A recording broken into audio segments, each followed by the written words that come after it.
Cerita remaja Pasuruan berangkat nonton Arema di Kanjuruhan bareng teman, pulang hanya bawa sepeda. Mata Andreas masih berkaca-kaca. Ia tidak bisa menyembunyikan kesedihannya. Remaja asal desa Pucangsari itu baru saja kehilangan teman sejawatnya, Hendrik Gunawan. Hendrik Gunawan adalah salah satu dari 8 remaja asal Kabupaten Pasuruan yang meregang nyawa dalam tragedi Stadion Kanjuruhan Malang pada Sabtu malam. Dia berangkat bersama Andreas Sabtu siang dari rumahnya. Andreas mengaku tidak menyangka perjalanannya ke Malang ini adalah perjalanan terakhir bersama sahabatnya Hendrik Gunawan. Ia tidak menyangka temannya nonton Arema ini akan meregang nyawa. Ia mengaku berangkat siang dari Pasuruan menggunakan sepeda motor Hendrik. Sampai Stadion Kanjuruhan itu sekitar pukul 16.30 Wibuari. Ia dan Hendrik tidak bergegas langsung masuk ke stadion.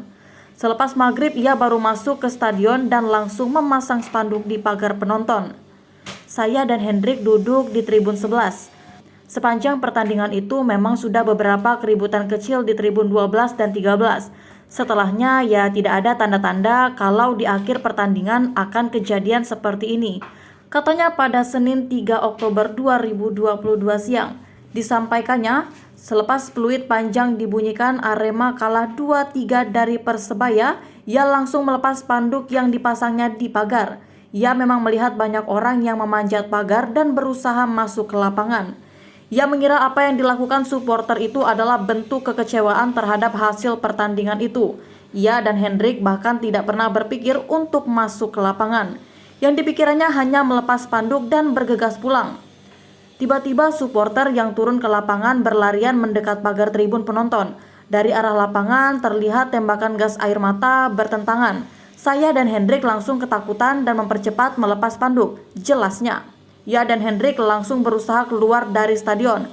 Di sana ia melihat banyak supporter yang sudah pingsan di tribun penonton. Sampai akhirnya, kata dia, Hendrik Gunawan memutuskan menghentikan langkahnya untuk menolong supporter wanita yang jatuh pingsan. Masih muda, mungkin usia 16 tahun. Dia memilih untuk menolongnya.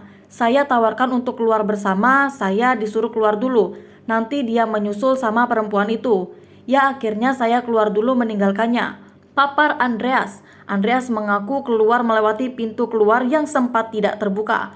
Padahal di dekat pintu keluar sudah berjubel orang yang menunggu giliran keluar. Saya harus lompat pagar untuk bisa keluar cepat, tambah dia. Setelah itu ia menceritakan di luar stadion terjadi keributan. Banyak supporter yang mengajukan dan membakar truk dan mobil di sana. Ia mengaku hanya duduk dan menunggu kedatangan Hendrik Gunawan. Ia menunggu di parkiran sepeda motor. Saya tunggu sampai jam 12:30, tapi tidak ada kabar sama sekali. Kunci sepeda motor dan perlengkapan lainnya di bawah Hendrik. Akhirnya saya ketemu sama teman dari Purwosari yang kebetulan juga mencari temannya yang tak kunjung kembali, papar Andreas. Ia mengaku sekira pukul 2 Wibuari keliling ke stadion lagi dan mencari Hendrik Gunawan. Bahkan ia berkeliling 2 kali, namun ia tidak menemukan Hendrik. Ia lantas disarankan oleh penjaga parkir yang datang untuk pergi ke rumah sakit terdekat dan mencari keberadaan sahabatnya.